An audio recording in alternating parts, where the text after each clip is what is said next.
हाँ जी प्यारे साथियों, सत श्री अकाल सारिਆਂ ਨੂੰ ਸਵਾਗਤ ਆ ਅੱਜ ਦੀ ਕਲਾਸ ਦੇ ਵਿੱਚ। ਤੇ ਅੱਜ ਆਪਾਂ ਪਹੁੰਚ ਚੁੱਕੇ ਆ ਤੀਜੇ ਸੰਡੇ ਤੇ ਹਰ ਸੰਡੇ ਆਪਣੀ ਹੁੰਦੀ ਆ ਪੈਡਾਗੋਜੀ। ਤੇ ਇਸ ਤੋਂ ਪਹਿਲਾਂ ਦੋ ਸੰਡੇ ਆਪਣੇ ਜਿਹੜੇ ਕਵਰ ਹੋ ਚੁੱਕੇ ਆ ਤੇ ਪਹੁੰਚ ਚੁੱਕੇ ਆ ਆਪਾਂ ਤੀਜੇ ਐਤਵਾਰ ਤੇ। ਇਹਦੇ ਵਿੱਚ ਜਿਵੇਂ ਮੈਂ ਤੁਹਾਨੂੰ ਪਿਛਲੀ ਵੀਡੀਓ 'ਚ ਦੱਸਿਆ ਸੀ ਕਿ ਅਗਲੀ ਵੀਡੀਓ ਦੇ ਵਿੱਚ ਆਪਾਂ ਨਕਸ਼ਿਆਂ ਦੇ ਬਾਰੇ ਪੜਾਂਗੇ, ਅਲੱਗ-ਅਲੱਗ ਨਕਸ਼ਿਆਂ ਦੇ ਪ੍ਰਕਾਰ। ਕਿਉਂਕਿ ਜਦੋਂ ਅਸੀਂ ਜੀਓਗ੍ਰਾਫੀ ਪੈਡਾਗੋਜੀ ਦੀ ਗੱਲ ਕਰਦੇ ਆ, ਸਾਨੂੰ ਜੀਓਗ੍ਰਾਫੀ ਪੈਡਾਗੋਜੀ ਅਲੱਗ ਆਉਂਦੀ ਆ, ਪੋਲੀਟੀਕਲ ਪੈਡਾਗੋਜੀ ਅਲੱਗ ਆਉਂਦੀ ਆ, ਹਿਸਟਰੀ ਦੀ ਪੈਡਾਗੋਜੀ ਅਲੱਗ ਆਉਂਦੀ ਆ। ਠੀਕ ਆ, ਸੋ ਮੈਂ ਮਤਲਬ ਜਿਹੜੀ ਵੀ ਮੈਂ ਪੈਡਾਗੋਜੀ ਕਰਵਾ ਰਹੀ ਬਿਲਕੁਲ ਸਿਲੈਕਟਡ ਆ। ਤੇ ਇਸ ਤੋਂ ਬਾਅਦ ਆਪਾਂ ਨਾਲ ਦੀ ਨਾਲ MCQ ਵੀ ਕਰਦੇ ਜਾਣਾ ਵਾ। ਠੀਕ ਆ, ਏਦਾਂ ਦੀ ਪੈਡਾਗੋਜੀ ਦੀ ਕਲਾਸ ਤੁਹਾਨੂੰ ਪੂਰੇ YouTube ਤੇ ਕਿਤੇ ਵੀ ਨਹੀਂ ਮਿਲਣੀ। ਠੀਕ ਆ, ਸੋ ਆਪਾਂ ਨਕਸ਼ਿਆਂ ਦੇ ਪ੍ਰਕਾਰ ਪੜ੍ਹਨੇ ਆ। ਜਦੋਂ ਸਾਨੂੰ ਜੀਓਗ੍ਰਾਫੀ ਪੈਡਾਗੋਜੀ ਦੇ ਕੁਐਸਚਨ ਪੁੱਛੇ ਜਾਂਦੇ ਆ ਤੇ ਸਾਨੂੰ ਪੁੱਛ ਲਿਆ ਜਾਂਦਾ ਵਾ ਵੀ ਕਿਹੜਾ ਨਕਸ਼ਾ ਕਿਹੜਾ ਟੌਪਿਕ ਪੜਾਉਣ ਵਾਸਤੇ ਵਰਤਿਆ ਜਾਂਦਾ ਵਾ। ਸੋ ਇਹ ਜਿਹੜਾ ਟੌਪਿਕ ਸਾਡੇ ਲਈ ਬਹੁਤ ਜ਼ਿਆਦਾ ਇੰਪੋਰਟੈਂਟ ਆ। ਕਲਾਸ ਨੂੰ ਤੁਸੀਂ ਜ਼ਰੂਰ ਸ਼ੇਅਰ ਕਰ ਦੇਣਾ। ਠੀਕ ਆ, ਸਭ ਤੋਂ ਪਹਿਲਾਂ ਸਾਡੇ ਕੋਲ ਆਉਂਦੇ ਆ ਭੌਤਿਕ ਨਕਸ਼ੇ। ਭੌਤਿਕ ਨਕਸ਼ੇ ਕੀ ਆ, ਧਿਆਨ ਦਿਓ। ਜਦੋਂ ਸਾਨੂੰ ਪੁੱਛਿਆ ਜਾਵੇ ਕਿ ਭੌਤਿਕ ਨਕਸ਼ੇ ਕਿਹੜੇ ਵਿਸ਼ੇ ਪੜਾਉਣ ਵਾਸਤੇ ਵਰਤੇ ਜਾਂਦੇ ਆ, ਦੇਖੋ ਪਹਾੜਾਂ, ਨਦੀਆਂ, ਝੀਲਾਂ, ਰੇਗਿਸਤਾਨ, ਮੈਦਾਨ, ਪਠਾਰ, ਭੂ-ਆਕ੍ਰਿਤੀਆਂ, ਕਿਸੇ ਖੇਤਰ ਦੀ ਉਚਾਈ, ਲੰਬਾਈ, ਧਰਤੀ ਦੀਆਂ ਸਾਰੀਆਂ ਕੁਦਰਤੀ ਵਿਸ਼ੇਸ਼ਤਾਵਾਂ ਨੂੰ ਦਰਸਾਉਣ ਲਈ ਭੌਤਿਕ ਨਕਸ਼ੇ ਮਦਦ ਕਰਦੇ ਹਨ। ਜਾਣੀ ਕਿ ਚਾਹੇ ਅਸੀਂ ਬੱਚੇ ਨੂੰ ਪਹਾੜਾਂ ਬਾਰੇ ਪੜਾਉਣਾ, ਨਦੀਆਂ ਬਾਰੇ ਪੜਾਉਣਾ, ਝੀਲਾਂ, ਰੇਗਿਸਤਾਨ, ਮੈਦਾਨ, ਪਠਾਰ, ਜਿੰਨੀਆਂ ਵੀ ਸਾਡੀਆਂ ਭੂ-ਆਕ੍ਰਿਤੀਆਂ ਵਾ, ਕਿਸੇ ਖੇਤਰ ਦੀ ਉਚਾਈ, ਲੰਬਾਈ, ਇਹਨਾਂ ਸਾਰਿਆਂ ਦੇ ਲਈ ਜਿਹੜਾ ਵਾ ਅਸੀਂ ਕਿਹੜੇ ਨਕਸ਼ੇ ਦਾ ਪ੍ਰਯੋਗ ਕਰਾਂਗੇ, ਭੌਤਿਕ ਨਕਸ਼ੇ ਦਾ ਪ੍ਰਯੋਗ ਕਰਾਂਗੇ। ਸੋ ਜਦੋਂ ਤੁਹਾਨੂੰ SST ਸਬਜੈਕਟ ਦੇ ਵਿੱਚ ਪੈਡਾਗੋਜੀ ਦਾ ਕੋਈ ਇਦਾਂ ਦਾ ਕੁਐਸਚਨ ਆਉਂਦਾ ਵਾ ਜਿਹਦੇ ਵਿੱਚ ਉਹਨਾਂ ਨੇ ਪਹਾੜਾਂ, ਨਦੀਆਂ, ਝੀਲਾਂ, ਰੇਗਿਸਤਾਨ, ਮੈਦਾਨ, ਪਠਾਰ ਇਹਨਾਂ ਨੂੰ ਪੜਾਉਣ ਬਾਰੇ ਗੱਲ ਕੀਤੀ ਗਈ ਹੋਵੇ ਤੇ ਹਮੇਸ਼ਾ ਤੁਸੀਂ ਭੌਤਿਕ ਨਕਸ਼ੇ ਹੀ ਟਿਕ ਕਰਕੇ ਆਉਣਾ। ਕਲੀਅਰ। ਉਸ ਤੋਂ ਬਾਅਦ ਸਾਡਾ ਅਗਲਾ ਆਉਂਦਾ ਵਾ ਥੀਮੈਟਿਕ ਨਕਸ਼ੇ। ਜਿਹੜੇ ਥੀਮੈਟਿਕ ਨਕਸ਼ੇ ਆ ਇਹ ਬਹੁਤ ਜ਼ਿਆਦਾ ਇੰਪੋਰਟੈਂਟ ਆ, ਕਿਉਂਕਿ ਥੀਮੈਟਿਕ ਨਕਸ਼ਿਆਂ ਵਾਲਾ ਕੁਐਸਚਨ CTET ਦੇ ਵਿੱਚ ਬਹੁਤ ਵਾਰੀ ਰਿਪੀਟ ਹੋਇਆ ਤੇ ਇਹ ਕਰਦੇ ਆ CTET ਦੀ ਕਾਪੀ ਤੇ PSTET ਵਾਲੇ ਜ਼ਰੂਰ ਇਸ ਨੂੰ ਪਾ ਸਕਦੇ ਆ। ਥੀਮੈਟਿਕ ਨਕਸ਼ੇ, ਭੌਤਿਕ ਨਕਸ਼ਿਆਂ ਵਾਲਾ ਕੁਐਸਚਨ ਸਾਡੇ PSTET ਦੇ ਪੇਪਰ ਦੇ ਵਿੱਚ ਪੁੱਛਿਆ ਜਾ ਚੁੱਕਿਆ ਵਾ। ਠੀਕ ਹੈ, ਬਿਲਕੁਲ ਸਿਲੈਕਟਡ ਥਿਊਰੀ ਆ ਤੇ ਸਿਲੈਕਟਡ ਹੀ MCQ ਲੈ ਕੇ ਆਉਂਗੀ ਇਸ ਤੋਂ ਬਾਅਦ। ਠੀਕ ਆ, ਐਂਡ ਤੱਕ ਤੁਸੀਂ ਬਣੇ ਰਹਿਣਾ ਵਾ, 1 ਮਿੰਟ ਲਈ ਵੀ ਕਲਾਸ ਤੁਸੀਂ ਸਕਿਪ ਨਹੀਂ ਕਰਨੀ। ਅੱਗੇ ਆਪਾਂ ਗੱਲ ਕਰਦੇ ਹਾਂ ਥੀਮੈਟਿਕ ਨਕਸ਼ੇ। ਜਿਹੜੇ ਥੀਮੈਟਿਕ ਨਕਸ਼ੇ ਹੁੰਦੇ ਆ, ਜਨਸੰਖਿਆ ਦੀ ਘਣਤਾ। ਜਨਸੰਖਿਆ ਦੀ ਘਣਤਾ ਮਤਲਬ ਕਿਸੇ ਖੇਤਰ ਦੇ ਵਿੱਚ ਜਨਸੰਖਿਆ ਕਿੱਦਾਂ ਦੀ ਹੈ, ਮਤਲਬ ਉਹ ਵਾਲੇ ਮੈਪ ਜਿਹੜੇ ਹੁੰਦੇ ਆ ਜਿੱਥੇ ਜਨਸੰਖਿਆ ਦਿਖਾਈ ਹੋਵੇ ਜ਼ਿਆਦਾ ਹੈ ਕਿ ਥੋੜਾ ਵਾ, ਖੇਤਰਫਲ ਦੇ ਅਕੋਰਡਿੰਗ, ਜਨਸੰਖਿਆ ਦੇ ਅਕੋਰਡਿੰਗ, ਹਨਾ, ਜਲਵਾਯੂ, ਉੱਥੋਂ ਦੀ ਬਨਸਪਤੀ ਕਿੱਦਾਂ ਦੀ ਆ, ਉੱਥੇ ਆਰਥਿਕ ਗਤੀਵਿਧੀਆਂ ਕਿੱਦਾਂ ਦੀਆਂ ਵਾ, ਇਹਦੇ ਲਈ ਜਿਹੜਾ ਵਾ ਥੀਮੈਟਿਕ ਨਕਸ਼ੇ ਡਿਜ਼ਾਈਨ ਕੀਤੇ ਜਾਂਦੇ। ਫੋਰ ਐਗਜ਼ਾਮਪਲ ਅਸੀਂ ਬੱਚੇ ਨੂੰ ਕਿਸੇ ਖੇਤਰ ਦੀ ਜਨਸੰਖਿਆ, ਉੱਥੋਂ ਦੀ ਜਨਸੰਖਿਆ ਘਣਤਾ ਦੇ ਬਾਰੇ ਪੜਾਉਣਾ ਵਾ, ਜਾਂ ਅਸੀਂ ਬੱਚੇ ਨੂੰ ਕਿਸੇ ਖੇਤਰ ਦੀ ਜਲਵਾਯੂ ਬਾਰੇ ਪੜਾਉਣਾ ਵਾ, ਉੱਥੋਂ ਦਾ ਕਲਾਈਮੇਟ ਕਿੱਦਾਂ ਦਾ। ਫੋਰ ਐਗਜ਼ਾਮਪਲ ਅਸੀਂ ਬੱਚੇ ਨੂੰ ਲਦਾਖ ਬਾਰੇ ਪੜਾਉਣਾ ਵਾ, ਹਨਾ, ਤੇ ਜਾਂ ਸਹਾਰਾ ਰੇਗਿਸਤਾਨ ਬਾਰੇ ਪੜਾਉਣਾ ਵਾ, ਠੰਡਾ ਰੇਗਿਸਤਾਨ ਲਦਾਖ ਬਾਰੇ ਪੜਾਉਣਾ ਵਾ, ਹਨਾ। ਇੱਥੇ ਹੁਣ ਗੱਲ ਕਿਹਦੀ ਹੋ ਰਹੀ ਆ, ਬਹੁਤ ਜ਼ਿਆਦਾ ਬੱਚੇ, ਮੰਨ ਲਓ ਤੁਹਾਨੂੰ ਪੁੱਛਿਆ ਜਾਵੇ ਵੀ ਇੱਕ ਟੀਚਰ ਨੇ ਬੱਚੇ ਨੂੰ ਠੰਡਾ ਰੇਗਿਸਤਾਨ ਤੇ ਗਰਮ ਰੇਗਿਸਤਾਨ ਬਾਰੇ ਪੜਾਉਣਾ ਵਾ, ਤੇ ਉਹ ਮਤਲਬ ਠੰਡਾ ਰੇਗਿਸਤਾਨ ਤੇ ਗਰਮ ਰੇਗਿਸਤਾਨ ਮਤਲਬ ਕਿ ਕਲਾਈਮੇਟ ਦੀ ਗੱਲ ਆ ਗਈ, ਜਲਵਾਯੂ ਦੀ ਗੱਲ ਆ ਗਈ। ਬਹੁਤ ਸਾਰੇ ਬੱਚੇ ਭੌਤਿਕ ਨਕਸ਼ੇ ਟਿਕ ਕਰ ਆਉਣਗੇ ਕਿਉਂਕਿ ਪਹਾੜਾਂ, ਨਦੀਆਂ, ਝੀਲਾਂ, ਰੇਗਿਸਤਾਨ ਤੁਸੀਂ ਭੌਤਿਕ ਨਕਸ਼ੇ ਟਿਕ ਕਰਕੇ ਆਓਗੇ। ਹੋਊਗਾ ਕਿ ਨਹੀਂ ਹੋਊਗਾ ਤੁਹਾਡਾ?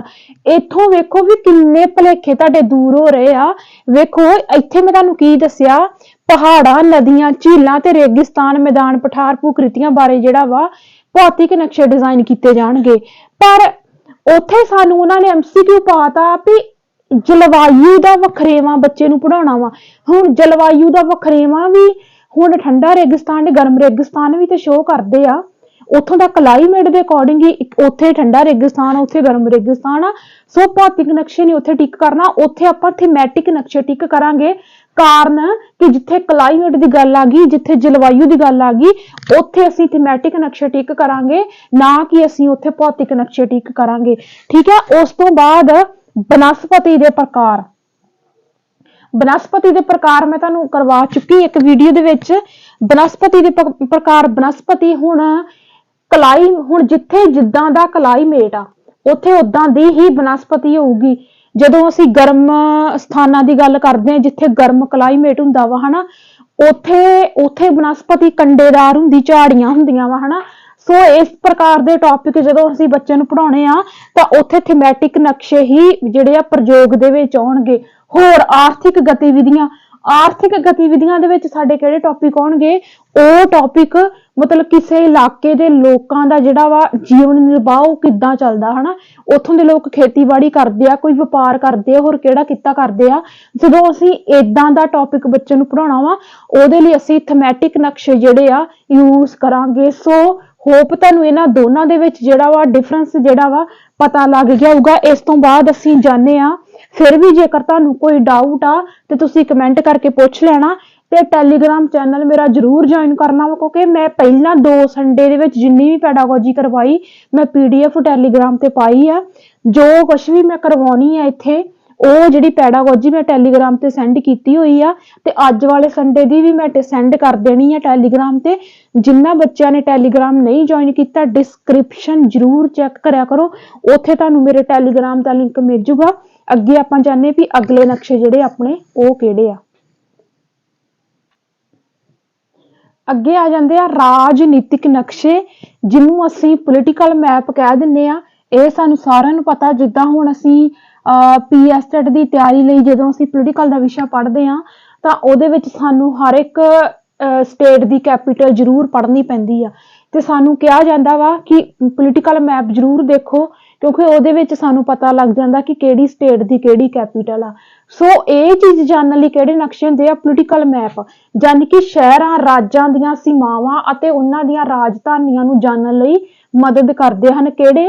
ਰਾਜਨੀਤਿਕ ਨਕਸ਼ੇ। ਇਹ ਤਾਂ ਚਲੋ ਸੌਖਾ ਵਾ, ਬਸ ਤੁਸੀਂ ਇਹ ਯਾਦ ਰੱਖਣਾ ਵਾ ਕਿ ਜਦੋਂ ਅਸੀਂ ਕਿਸੇ ਸ਼ਹਿਰ ਦੀਆਂ ਦਾ ਮਤਲਬ ਕਿਹੜੇ ਰਾਜ ਦੀ, ਹੁਣ ਮੈਂ ਤੁਹਾਨੂੰ ਦੱਸਿਆ ਨਾ ਕਿ ਜਦੋਂ ਅਸੀਂ ਪੜ੍ਹਦੇ ਆ ਕਿ ਭਾਰਤ ਦੀਆਂ ਕਿਹੜੀਆਂ ਸਟੇਟ ਜਾਂ ਭਾਰਤ ਦੇ ਕਿਹੜੇ ਗੁਆਂਢੀ ਦੇਸ਼ ਆ, ਭਾਰਤ ਦੀਆਂ ਕਿਹੜੀਆਂ ਸਟੇਟ ਕਿਹੜੀਆਂ ਦੂਜੇ ਦੇਸ਼ਾਂ ਦੇ ਨਾਲ ਲੱਗਦੀਆਂ, ਸੀਮਾਵਾਂ, ਕਿੱਥੇ ਸ਼ਹਿਰ ਖਤਮ ਹੋ ਰਿਹਾ ਹਨਾ, ਇਹ ਸਾਰੀਆਂ ਚੀਜ਼ਾਂ ਜਾਣਨ ਲਈ ਸਾਨੂੰ ਰਾਜਨੀਤਿਕ ਨਕਸ਼ਿਆਂ ਦੀ ਲੋੜ ਪੈਂਦੀ ਆ। ਪਲੱਸ ਜਦੋਂ ਅਸੀਂ ਕਿਸੇ ਸਟੇਟ ਦੀ ਕੈਪੀਟਲ ਦੇਖਣੀ ਆ, ਉਹਦੇ ਲਈ ਵੀ ਰਾਜਨੀਤਿਕ ਮੈਪ ਹੀ ਜਿਹੜੀ ਆ ਸਾਡੀ ਮਦਦ ਕਰਦੇ ਆ। ਉਸ ਤੋਂ ਬਾਅਦ ਕੁਦਰਤੀ ਨਕਸ਼ੇ ਆਉਂਦੇ ਆ। ਇਹ ਵੈਸੇ ਤੁਹਾਨੂੰ ਪੇਪਰ ਦੇ ਵਿੱਚ ਬਹੁਤ ਘੱਟ ਪੁੱਛੇ ਜਾਣਗੇ, ਕਿਉਂਕਿ ਪਹਿਲਾਂ ਕੁਦਰਤੀ ਨਕਸ਼ੇ ਹੁੰਦੇ ਸੀ, ਪਰ ਉਸ ਤੋਂ ਬਾਅਦ ਜਿਹੜੀਆਂ ਸਾਡੀਆਂ ਨਿਊ ਐਜੂਕੇਸ਼ਨ ਪਾਲਿਸੀ ਆਈਆਂ, ਉਹਨਾਂ ਨੇ ਕੁਦਰਤੀ ਨਕਸ਼ਿਆਂ ਦਾ ਨਾਮ ਬਦਲ ਕੇ ਭੌਤਿਕ ਨਕਸ਼ੇ ਰੱਖ ਦਿੱਤਾ। ਪਰ ਇੱਥੇ ਇਹਨਾਂ ਨੇ ਕਿਹਾ ਵਾ ਕਿ ਇਹ ਭੌਤਿਕ ਨਕਸ਼ਿਆਂ ਦਾ ਹੀ ਰੂਪ ਹੁੰਦੇ ਹਨ, ਜਿਵੇਂ ਮੈਂ ਤੁਹਾਨੂੰ ਦੱਸਿਆ, ਪਰ ਜ਼ਿਆਦਾ ਭੌਤਿਕ ਨਕਸ਼ੇ ਹੀ ਵਰਤੇ ਜਾਂਦੇ ਆ। ਸੋ ਇਹ ਤੁਹਾਡੇ ਲਈ ਕੋਈ ਜ਼ਿਆਦਾ ਇੰਪੋਰਟੈਂਟ ਨਹੀਂ ਹੈਗਾ। ਬਸ ਤੁਸੀਂ ਇਹ ਯਾਦ ਰੱਖਣਾ ਵੀ ਕਿ ਹੋ ਸਕਦਾ ਸਾਨੂੰ ਏਦਾਂ ਵੀ ਪੁੱਛ ਲਿਆ ਜਾਵੇ ਵੀ ਭੌਤਿਕ ਨਕਸ਼ਿਆਂ ਦੀ ਥਾਂ ਤੇ ਹੋਰ ਕਿਹੜੇ, ਜਾਂ ਕੁਦਰਤੀ ਨਕਸ਼ਿਆਂ ਦੀ ਥਾਂ ਤੇ ਹੋਰ ਕਿਹੜੇ ਨਕਸ਼ੇ ਵਰਤੇ ਜਾਂਦੇ, ਭੌਤਿਕ ਨਕਸ਼ੇ ਵਰਤੇ ਜਾਂਦੇ ਆ। ਤੇ ਕੁਦਰਤੀ ਨਕਸ਼ਿਆਂ ਦਾ ਜ਼ਿਕਰ ਸਾਨੂੰ ਬਹੁਤ ਹੀ ਜ਼ਿਆਦਾ ਘੱਟ ਮਿਲਦਾ ਵਾ। ਇਹ ਹੁਣ ਜ਼ਿਆਦਾ ਪ੍ਰਯੋਗ 'ਚ ਵੀ ਨਹੀਂ ਆਉਂਦੇ, ਕਿਉਂਕਿ ਕੁਦਰਤੀ ਨਕਸ਼ਿਆਂ ਦੀ ਥਾਂ ਹੁਣ ਕਿਹਨੇ ਲੈ ਲਈ ਆ? ਭੌਤਿਕ ਨਕਸ਼ਿਆਂ ਨੇ ਇਹਨਾਂ ਦੀ ਥਾਂ ਜਿਹੜੀ ਆ ਉਹ ਲੈ ਲਈ ਆ। ਠੀਕ ਆ। ਉਸ ਤੋਂ ਬਾਅਦ ਅਸੀਂ ਜਾਂਦੇ ਆ ਕੁਐਸਚਨ ਤੇ।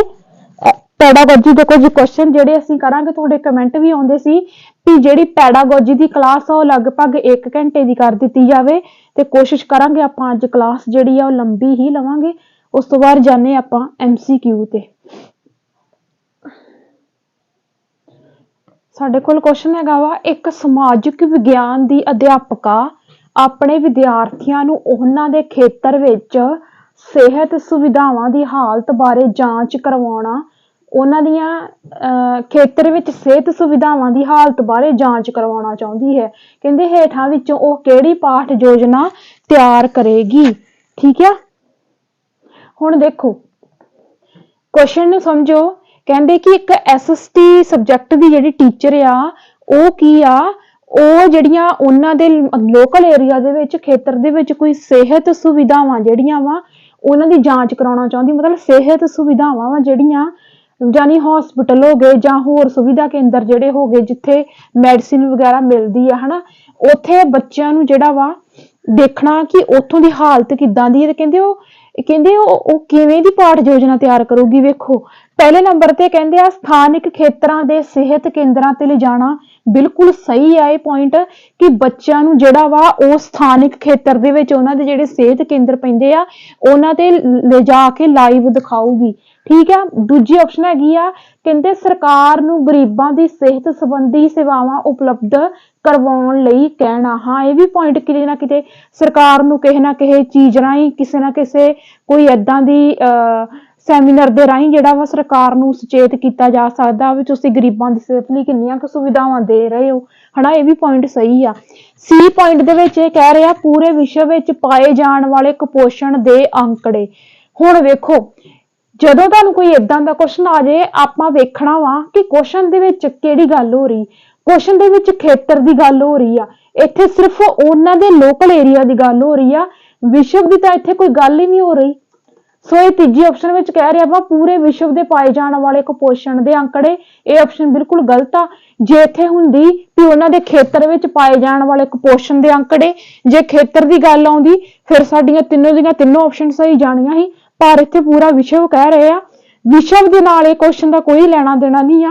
ਇਹ ਜਿਹੜਾ ਕੁਐਸਚਨ ਆ ਸਿਰਫ ਤੇ ਸਿਰਫ ਲੋਕਲ ਏਰੀਆ ਦੀ ਗੱਲ ਕਰ ਰਿਹਾ। ਇਸ ਕਰਕੇ ਆਪਣੀ A ਤੇ B ਜਿਹੜੀ ਆਪਸ਼ਨ ਆ ਇਹ ਸਹੀ ਹੋਣੀ ਹੈ। C ਆਪਸ਼ਨ ਆਪਣੀ ਇਹਦੇ ਵਿੱਚੋਂ ਗਲਤ ਹੋਊਗੀ। ਠੀਕ ਹੈ, ਅੱਗੇ ਜਾਣੇ ਆਪਾਂ ਅਗਲੇ ਕੁਐਸਚਨ ਤੇ।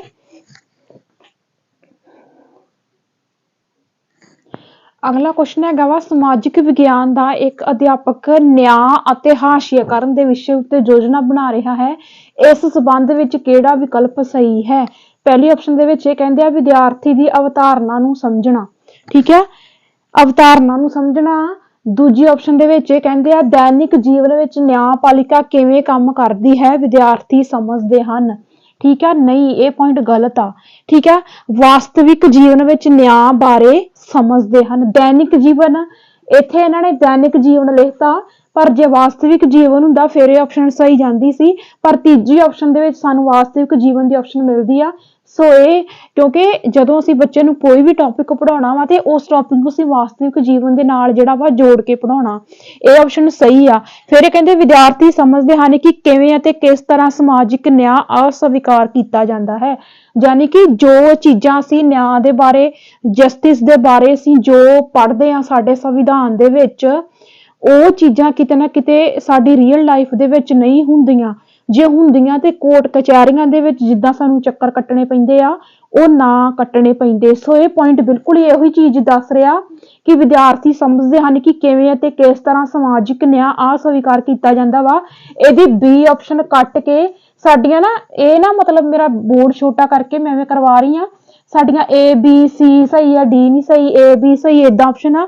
ਸੋ ਮੈਂ ਤੁਹਾਨੂੰ ਇਸ ਤਰੀਕੇ ਦੇ ਨਾਲ ਦੱਸਦੀ ਜਾ ਰਹੀ ਹਾਂ ਕਿ B ਆਪਸ਼ਨ ਇਹਦੇ ਵਿੱਚ ਤੁਸੀਂ ਗਲਤ ਕਰ ਦੇਣੀ ਆ ਤੇ ਸਾਡੀ ਇਹਦੀ ਰਾਈਟ ਆਪਸ਼ਨ ਆਣੀ ਆ A ਆਪਸ਼ਨ, C ਤੇ D। ਯਾਨੀ ਕਿ A C ਤੇ D ਇਹਦਾ ਆਨਸਰ ਜਿਹੜਾ ਵਾ ਸਹੀ ਆ ਜਾਣਾ। ਤੁਸੀਂ ਬਸ ਕੁਐਸਚਨ ਨੂੰ ਸਮਝਦੇ ਜਾਓ। ਟੈਲੀਗ੍ਰਾਮ ਤੇ ਮੇਰੀ PDF ਜਿਹੜੀ ਆ ਉਹ ਭੇਜ ਦੂੰਗੀ। ਠੀਕ ਹੈ, ਅੱਗੇ ਜਾਣੇ ਆਪਾਂ ਅਗਲੇ ਕੁਐਸਚਨ ਤੇ।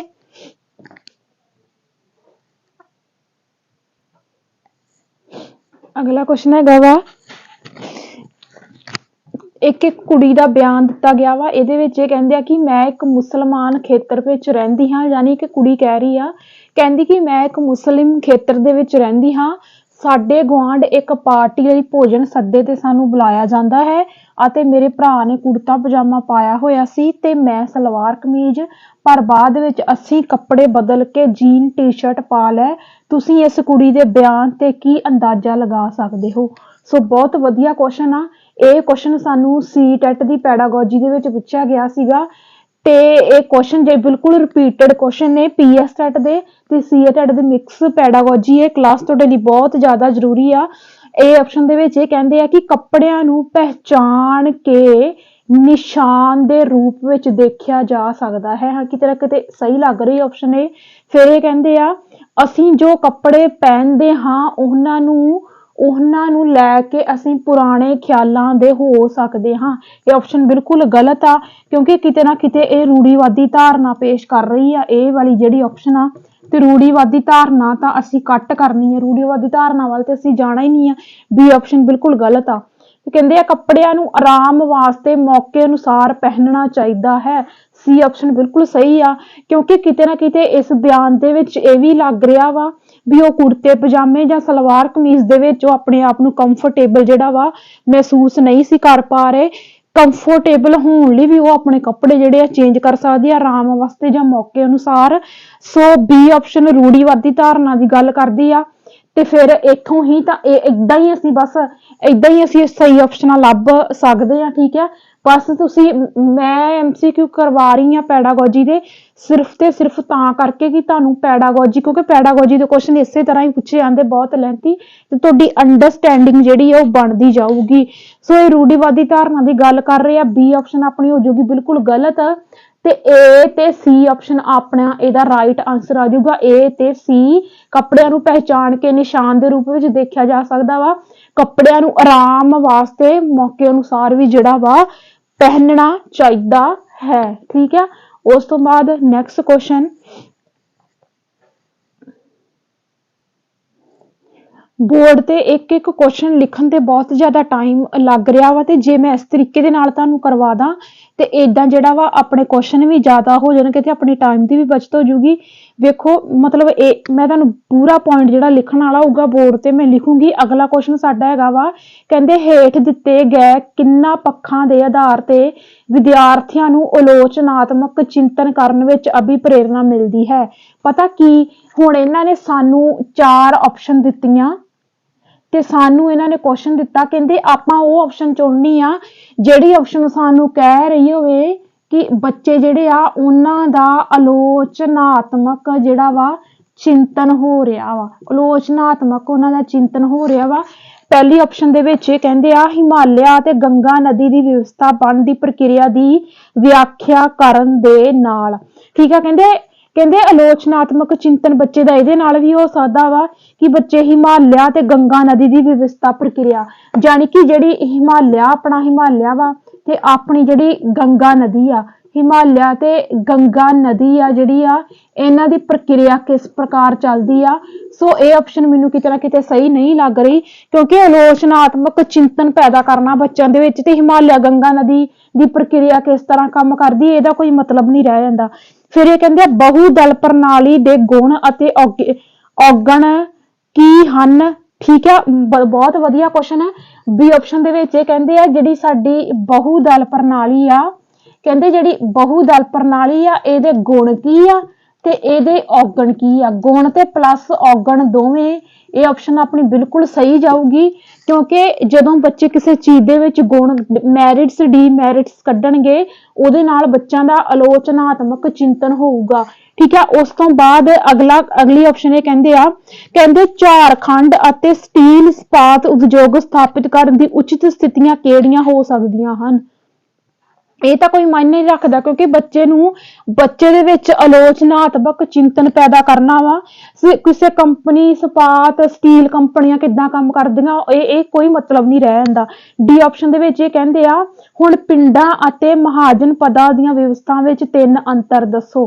ਹਾਂ, ਮਤਲਬ ਕੀ ਕਹਿੰਦੇ ਆ ਜਿਹੜੀਆਂ ਵਿਵਸਥਾ, ਠੀਕ ਆ, ਪਿੰਡ ਦੀ ਵਿਵਸਥਾ, ਸ਼ਹਿਰ ਦੀ ਅਵਸਥਾ, ਕੋਈ ਨਗਰ ਹਨਾ ਜਿਹੜਾ ਜਿਹਦੇ ਵਿੱਚ ਅੱਧਾ ਕ ਪਿੰਡ ਅੱਧਾ ਕ ਸ਼ਹਿਰ ਆ ਜਾਂਦਾ ਨਗਰ, ਕਹਿੰਦੇ ਇਹਨਾਂ ਦੀਆਂ ਕੁਝ ਵਿਵਸਥਾਵਾਂ ਬਾਰੇ ਜਿਹੜਾ ਵਾ ਬੱਚੇ ਨੇ ਜਾਣਨਾ ਵਾ।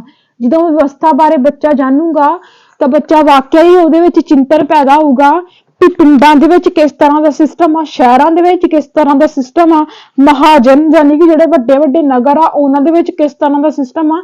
ਕਿਤੇ ਨਾ ਕਿਤੇ ਇਹ ਆਪਸ਼ਨ ਜਿਹੜੀ ਆ ਸਾਡੀ ਬਿਲਕੁਲ ਸਹੀ ਜਾਊਗੀ। ਸੋ ਮੈਂ ਟੈਲੀਗ੍ਰਾਮ ਤੇ ਭੇਜ ਦੂੰਗੀ, ਫਿਲਹਾਲ ਤੁਸੀਂ ਸਮਝਦੇ ਜਾਓ। ਇਹਦਾ ਸਾਡਾ B ਤੇ D ਪੁਆਇੰਟ ਸਹੀ ਆਊਗਾ। B ਤੇ D, B ਸਾਡਾ ਆਹ ਵਾਲਾ ਹੀ ਵੀ ਜੇ ਉਹ ਬਹੁ ਦਲ ਪ੍ਰਣਾਲੀ ਦੇ ਗੁਣ ਔਗਣ ਕੱਢੂਗਾ ਤਾਂ ਵੀ ਉਹਦਾ ਚਿੰਤਨ ਹੋਊਗਾ, ਪਿੰਡਾਂ ਸ਼ਹਿਰਾਂ ਦੀ ਵਿਵਸਥਾ ਬਾਰੇ ਜਾਣੂਗਾ D ਆਪਸ਼ਨ ਦੇ ਵਿੱਚ ਤੇ ਇਹਦੇ ਨਾਲ ਵੀ ਉਹਦਾ ਚਿੰਤਨ ਪੈਦਾ ਹੋਊਗਾ। ਤੇ ਸੋ B ਤੇ D ਆਪਸ਼ਨ ਜਿਹੜੀ ਆ ਇਹਦੀ ਬਿਲਕੁਲ ਸਹੀ ਆ। ਠੀਕ ਆ, ਜਿਹੜਾ ਅਗਲਾ ਕੁਐਸਚਨ ਆ ਕਹਿੰਦਾ ਵਾ ਕਿ A ਅਤੇ R ਨੂੰ ਸਹੀ ਪੜ੍ਹ ਕੇ ਜਿਹੜਾ ਵਾ ਸਹੀ ਵਿਕਲਪ ਚੁਣਨਾ, ਜਿਹਦੇ ਵਿੱਚ ਸਾਨੂੰ ਆਪਸ਼ਨ ਹੁੰਦੀਆਂ ਵੀ A R ਦੀ ਸਹੀ ਵਿਆਖਿਆ ਕਰਦਾ ਵਾ। ਇਸ ਤਰ੍ਹਾਂ ਦੇ ਜਿਹੜੇ ਸਾਨੂੰ ਕੁਐਸਚਨ ਹੁੰਦੇ ਆ। ਕਥਨ ਇਹਨਾਂ ਨੇ ਦਿੱਤਾ ਵਾ, ਠੀਕ ਹੈ। ਕਥਨ ਦੇ ਵਿੱਚ ਇਹ ਕੀ ਕਹਿੰਦੇ ਜਿੱਥੇ ਸਮਾਜਿਕ ਵਿਗਿਆਨ ਸਮੱਗਰੀ ਅਤੇ ਵਿਕੇਂਦਰੀਕਰਨ ਦੀ ਜ਼ਰੂਰਤ ਹੈ ਉੱਥੇ ਹੀ ਅਧਿਆਪਕ ਵਿਦਿਆਰਥੀਆਂ ਅਤੇ ਜਮਾਤ ਗਰੁੱਪਾਂ ਦੀਆਂ ਅਸਲੀਅਤਾਂ ਨੂੰ ਵੀ ਪੇਸ਼ ਕਰਨਾ ਚਾਹੀਦਾ ਹੈ। ਸਮਝੋ ਕੁਐਸਚਨ ਦੇ ਵਿੱਚ ਇਹ ਕੀ ਕਹਿੰਦੇ, ਜਦੋਂ ਅਸੀਂ ਐਸਐਸਟੀ ਪੜ੍ਹਦੇ ਆ ਤਾਂ ਐਸਐਸਟੀ ਦੇ ਵਿੱਚ ਸਾਡੇ ਅਲੱਗ-ਅਲੱਗ ਕਲਚਰ ਆ ਜਾਂਦੇ, ਸਾਡੇ ਅਲੱਗ-ਅਲੱਗ ਕਲਚਰ, ਕੋਈ ਬੱਚਾ ਕਿਸੇ ਧਰਮ ਦਾ ਹੋ ਸਕਦਾ ਵਾ, ਕੋਈ ਬੱਚਾ ਕਿਸੇ ਵੀ ਜਾਤ ਦਾ ਹੋ ਸਕਦਾ ਵਾ, ਮਤਲਬ ਕਿ ਅਨੇਕਤਾ ਵਿੱਚ ਏਕਤਾ ਵਾਲਾ ਦੇਸ਼ ਆ। ਤੇ ਟੌਪਿਕ ਕਿਤੇ ਨਾ ਕਿਤੇ ਐਸਐਸਟੀ ਦੇ ਵਿੱਚ ਸਾਨੂੰ ਦੇਖਣ ਨੂੰ ਮਿਲਦੇ ਆ। ਕਹਿੰਦੇ ਇਹਦੇ ਬਾਰੇ ਜਿਹੜਾ ਵਾ, ਜਦੋਂ ਬੱਚਾ ਕੋਈ ਵੀ ਐਸਐਸਟੀ ਦਾ ਕੋਈ ਜਦੋਂ ਜਿਹੜਾ ਟੀਚਰ ਆ ਕੋਈ ਵੀ ਏਦਾਂ ਦਾ ਟੌਪਿਕ ਪੜ੍ਹਾਉਂਦਾ ਵਾ, ਤੇ ਕਹਿੰਦੇ ਉਹ ਕਲਾਸ ਦੇ ਵਿੱਚੋਂ, ਜਮਾਤ ਦੇ ਵਿੱਚੋਂ ਕੁਝ ਏਦਾਂ ਦੀਆਂ ਐਗਜ਼ਾਮਪਲ ਲੈ ਸਕਦਾ, ਕਿਉਂਕਿ ਕਲਾਸ ਦੇ ਵਿੱਚ ਵੀ ਤਾਂ ਅਲੱਗ-ਅਲੱਗ ਕਲਚਰ ਦੇ ਬੱਚੇ ਬੈਠੇ ਹੋਣਗੇ। ਇਹ ਇਹਨੇ ਕਹੀ ਗੱਲ, ਪਰ ਇਹਦਾ ਕਾਰਨ ਕੀ ਆ? ਕਹਿੰਦੇ ਆ ਕਾਰਨ ਇਹਨਾਂ ਨੇ ਕੀ ਦਿੱਤਾ, ਕਾਰਨ ਦੇ ਵਿੱਚ ਇਹ ਕਹਿੰਦੇ ਕਿ ਵਿਕੇਂਦਰੀਕਰਨ ਅਲੱਗ-ਅਲੱਗ ਖੇਤਰਾਂ ਤੋਂ ਆਏ ਸਮਾਜਿਕ ਸਮੂਹਾਂ ਦੇ ਵਿਦਿਆਰਥੀਆਂ ਅਤੇ ਉਹਨਾਂ ਦੇ ਸਮਾਜਿਕ ਜਮਾਤ ਦੀ ਪਾਠ ਚਰਚਾ ਨਾਲ ਜੁੜ ਕੇ ਕੰਮ ਕਰਦੇ ਹਨ। ਬਿਲਕੁਲ ਸਹੀ ਆ।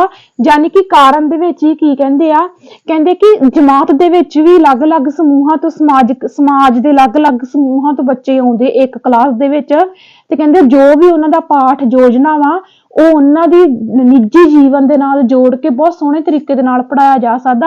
ਸੋ ਦੋਵੇਂ ਹੀ ਆਪਸ਼ਨਾਂ ਜਿਹੜੀਆਂ ਵਾ, ਜਿਹੜਾ ਕਾਰਨ ਆ ਉਹਦੀ ਸਹੀ ਵਿਆਖਿਆ ਕਰ ਰਿਹਾ ਵਾ, ਬਿਲਕੁਲ ਇਹ ਇਹਦੀ ਜਿਹੜੀ ਆ ਸਹੀ ਵਿਆਖਿਆ ਕਰ ਰਿਹਾ ਵਾ।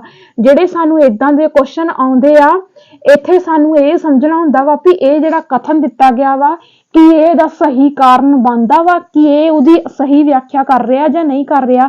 ਠੀਕ ਹੈ, ਇਹ ਬਿਲਕੁਲ ਹੀ ਸਹੀ ਆ। ਉਸ ਤੋਂ ਬਾਅਦ ਸਾਡਾ ਅਗਲਾ ਕੁਐਸਚਨ ਹੈਗਾ ਵਾ, ਕਹਿੰਦੇ A ਅਤੇ R ਨੂੰ ਪੜ੍ਹ ਕੇ ਜਿਹੜਾ ਵਾ ਸਹੀ ਵਿਕਲਪ ਚੁਣਨਾ ਵਾ। ਬਿਲਕੁਲ ਇਵੇਂ ਦਾ ਹੀ ਕੁਐਸਚਨ ਹੈ ਇਹ ਵੀ। ਕਹਿੰਦੇ ਪਰੰਪਰਾਗਤ ਰੂਪ ਨਾਲ ਸਮਾਜਿਕ ਵਿਗਿਆਨ ਪਾਠ ਚਰਚਾ ਵਿੱਚ ਲਿੰਗਿਕ ਮੁੱਦਿਆਂ ਦੇ ਸਮਾਯੋਜਨ ਲਈ ਇਸਤਰੀਆਂ ਦੀਆਂ ਉਦਾਹਰਨਾਂ ਨੂੰ ਸ਼ਾਮਿਲ ਕੀਤਾ ਜਾਂਦਾ ਹੈ। ਮਤਲਬ ਕੀ ਕਹਿੰਦੇ ਆ, ਕਹਿੰਦੇ ਜਿਹੜਾ ਸਾਡਾ ਐਸਐਸਟੀ ਦਾ ਵਿਸ਼ਾ ਵਾ, ਕਹਿੰਦੇ ਹੁਣ ਮਤਲਬ ਇਸਤਰੀਆਂ ਦੇ ਨਾਲ ਜਿਹੜਾ ਵਖਰੇਵਾਂ ਕੀਤਾ ਜਾਂਦਾ ਵਾ, ਹਨਾ। ਕਹਿੰਦੇ ਹੁਣ ਦੇ ਸਮੇਂ ਦੇ ਵਿੱਚ ਇਸ ਚੀਜ਼ ਨੂੰ ਦੂਰ ਕਰਨ ਦਾ ਯਤਨ ਕੀਤਾ ਗਿਆ, ਯਾਨੀ ਕਿ ਜਿਹੜਾ ਇਸਤਰੀਆਂ ਦੇ ਨਾਲ ਜਿਹੜਾ ਵਖਰੇਵਾਂ ਹੁੰਦਾ ਵਾ ਉਸ ਨੂੰ ਦੂਰ ਕਰਨ ਲਈ ਜਿਹੜਾ ਸਾਡਾ ਐਸਐਸਟੀ ਸਬਜੈਕਟ ਆ, ਇਹਦੇ ਵਿੱਚ ਇਹਨਾਂ ਨੇ ਕੁਝ ਵਿਸ਼ੇ ਸ਼ਾਮਿਲ ਕੀਤੇ ਆ। ਜਦੋਂ ਨਾ ਅਸੀਂ 7ਵੀਂ ਕਲਾਸ ਦੀ ਪੋਲੀਟੀਕਲ ਦੀ ਗੱਲ ਕਰਦੇ ਆ, 7ਵੀਂ ਕਲਾਸ ਦੀ ਜਿਹੜੀ ਪੋਲੀਟੀਕਲ ਦੀ ਬੁੱਕ ਆ NCERT ਦੀ, ਇਹਦੇ ਵਿੱਚ ਇਹਨਾਂ ਨੇ ਨਾ ਇੱਕ ਚੈਪਟਰ ਦਿੱਤਾ ਵਾ ਜਿਹਦਾ ਨਾਮ ਆ ਔਰਤਾਂ ਨੇ ਬਦਲੀ ਦੁਨੀਆ। ਔਰਤਾਂ ਨੇ ਬਦਲੀ ਦੁਨੀਆ, ਠੀਕ ਆ। ਇਹਦੇ ਵਿੱਚ ਸਾਡੀਆਂ ਭਾਰਤ ਦੀਆਂ ਉਹਨਾਂ ਇਸਤਰੀਆਂ ਬਾਰੇ ਗੱਲ ਕੀਤੀ ਗਈ ਆ। ਉਹ ਔਰਤਾਂ ਮਤਲਬ ਕਿਹੜੀ ਔਰਤ ਜਿਹੜੀ ਆ ਪਹਿਲੀ ਰੇਲਵੇ ਜਿਹੜੀ ਆ ਰੇਲਵੇ ਇੰਜਨ ਚਾਲਕ ਬਣੀ, ਲక్ష్ਮੀ ਕਾਂਤਾ ਕੁਛ ਏਦਾਂ ਦੇ ਉਹਦਾ ਨਾਮ ਆ। ਉਹ ਵੀ ਮੈਂ ਟੌਪਿਕ ਤੁਹਾਨੂੰ ਸਾਰੇ ਪੜ੍ਹਾਉਣੇ ਆ। ਸੋ NCERT ਦੇ ਵਿੱਚ ਨਾ ਇਦਾਂ ਦੇ ਟੌਪਿਕ ਦੇ ਕੇ ਇਹਨਾਂ ਨੇ ਬੱਚੇ ਨੂੰ ਕੀ ਸਮਝਾਉਣ ਦਾ ਜਿਹੜਾ ਯਤਨ ਕੀਤਾ ਵਾ ਕਿ ਇਸਤਰੀਆਂ ਜਿਹੜੀਆਂ ਵਾ ਉਹ ਮਰਦਾਂ ਦੇ ਨਾਲੋਂ ਘੱਟ ਨਹੀਂ ਹੈਗੀਆਂ। ਸੋ ਇਹ ਪੁਆਇੰਟ ਪਹਿਲਾਂ ਇਹਨਾਂ ਨੇ ਜਿਹੜਾ ਬਿਲਕੁਲ ਸਹੀ ਦਿੱਤਾ ਵਾ। ਕੀ ਕਹਿੰਦੇ ਪਰੰਪਰਾਗਤ ਰੂਪ ਨਾਲ ਸਮਾਜਿਕ ਵਿਗਿਆਨ ਪਾਠ ਚਰਚਾ ਵਿੱਚ ਲਿੰਗਿਕ ਮੁੱਦਿਆਂ ਦੇ ਸਮਾਯੋਜਨ ਲਈ ਇਸਤਰੀਆਂ ਦੀਆਂ ਉਦਾਹਰਨਾਂ ਨੂੰ ਸ਼ਾਮਿਲ ਕੀਤਾ ਜਾਂਦਾ ਹੈ। ਬਿਲਕੁਲ ਕੀਤਾ ਵਾ। ਜਿਵੇਂ ਆਹ ਚੈਪਟਰ ਸਾਡੀ ਇਹਦੀ ਐਗਜ਼ਾਮਪਲ ਆ, ਇਹਨਾਂ ਨੇ ਪੂਰਾ ਦਾ ਪੂਰਾ ਚੈਪਟਰ ਦਿੱਤਾ ਵਾ, ਔਰਤਾਂ ਨੇ ਬਦਲੀ ਦੁਨੀਆ। ਕਿਹੜੀ ਔਰਤ ਰੇਲਵੇ ਚਾਲਕ ਬਣੀ, ਏਦਾਂ ਕਰਕੇ, ਹਨਾ। ਉਹ ਕਿੱਦਾਂ ਗਰੀਬੀ ਚੋਂ ਨਿਕਲੀ, ਕਿੱਦਾਂ ਉਹਨੇ ਸਕੂਲ ਦੀ ਪੜ੍ਹਾਈ ਕੀਤੀ। ਮਤਲਬ ਬਹੁਤ ਸੋਹਣਾ ਇਹ ਚੈਪਟਰ ਆ, ਜਿਵੇਂ ਸਾਰਾ ਤੁਹਾਨੂੰ ਪੜ੍ਹਾਉਂਗੀ। ਕਾਰਨ ਦੇ ਵਿੱਚ ਕੀ ਕਹਿੰਦੇ ਆ, ਕਿਸੇ ਵੀ ਇਤਿਹਾਸਿਕ ਘਟਨਾ ਅਤੇ ਸਮਕਾਲੀਨ ਮੁੱਦਿਆਂ ਦੀ ਚਰਚਾ ਵਿੱਚ ਇਸਤਰੀ ਪੱਖਾਂ ਨੂੰ ਏਕੀਕ੍ਰਿਤ ਕਰਨ ਦੀ ਲੋੜ ਹੈ। ਬਿਲਕੁਲ ਸਹੀ ਆ। ਕਹਿੰਦੇ ਕੋਈ ਵੀ ਇਤਿਹਾਸਿਕ ਘਟਨਾ ਹੁੰਦੀ ਆ ਤਾਂ ਉਸ ਘਟਨਾ ਦੇ ਵਿੱਚ ਉਹ ਘਟਨਾ ਕਿਤੇ ਨਾ ਕਿਤੇ ਇਸਤਰੀ ਦੇ ਨਾਲ ਜੁੜੀ ਆ। ਕਹਿੰਦੇ ਏਦਾਂ ਦੇ ਜਿਹੜੇ ਮੁੱਦੇ ਆ ਉਹ ਜ਼ਰੂਰ ਹੀ ਜਿਹੜੇ ਆ ਸ਼ਾਮਿਲ ਕੀਤੇ ਜਾਣੇ ਚਾਹੀਦੇ ਆ। ਦੋਵੇਂ ਦੇ ਦੋਵੇਂ ਪੁਆਇੰਟ ਸਹੀ ਸੀ ਤੇ ਦੋਵੇਂ ਹੀ ਇੱਕ ਦੂਜੇ ਦੀ ਵਿਆਖਿਆ ਕਰ ਰਹੇ ਸੀ। ਸੋ ਇਸ ਕਰਕੇ A ਤੇ B ਦੋਵੇਂ ਹੀ ਆਪਸ਼ਨ ਜਿਹੜੇ ਆ ਸਾਡੇ ਸਹੀ ਆ। ਠੀਕ ਆ।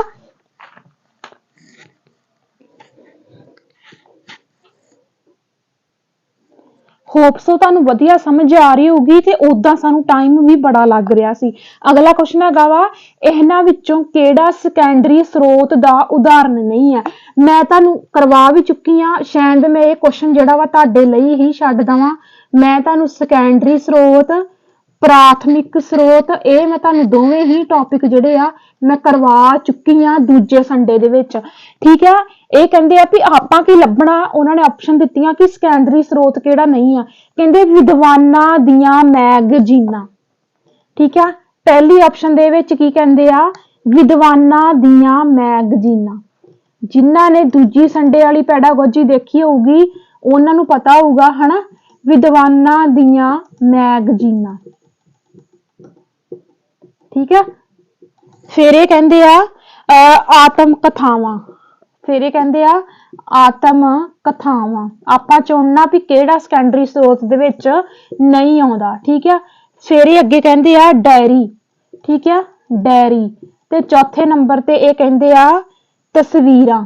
ਆਪਾਂ ਕੀ ਚੁਣਨਾ, ਕਿਹੜਾ ਜਿਹੜਾ ਵਾ ਸੈਕੰਡਰੀ ਸਰੋਤ ਦੇ ਵਿੱਚ ਨਹੀਂ ਆਉਂਦਾ। ਠੀਕ ਆ, ਇਹਦਾ ਆਨਸਰ ਜਿਹੜਾ ਵਾ ਉਹ ਆਊਗਾ ਵਿਦਵਾਨਾਂ ਦੀਆਂ ਮੈਗਜ਼ੀਨਾਂ ਤੇ ਆਤਮ ਕਥਾਵਾਂ। ਠੀਕ ਹੈ, ਵਿਦਵਾਨਾਂ ਦੀਆਂ ਮੈਗਜ਼ੀਨਾਂ ਤੇ ਆਤਮ ਕਥਾਵਾਂ ਇਹ ਸੈਕੰਡਰੀ ਸਰੋਤ ਦੇ ਵਿੱਚ ਨਹੀਂ ਆਉਂਦੀਆਂ, ਇਹ ਹੈਗੀਆਂ ਵਾ ਪ੍ਰਾਥਮਿਕ ਸਰੋਤ। ਇਹ ਕੀ ਹੈਗੀਆਂ ਵਾ, ਪ੍ਰਾਥਮਿਕ ਸਰੋਤ।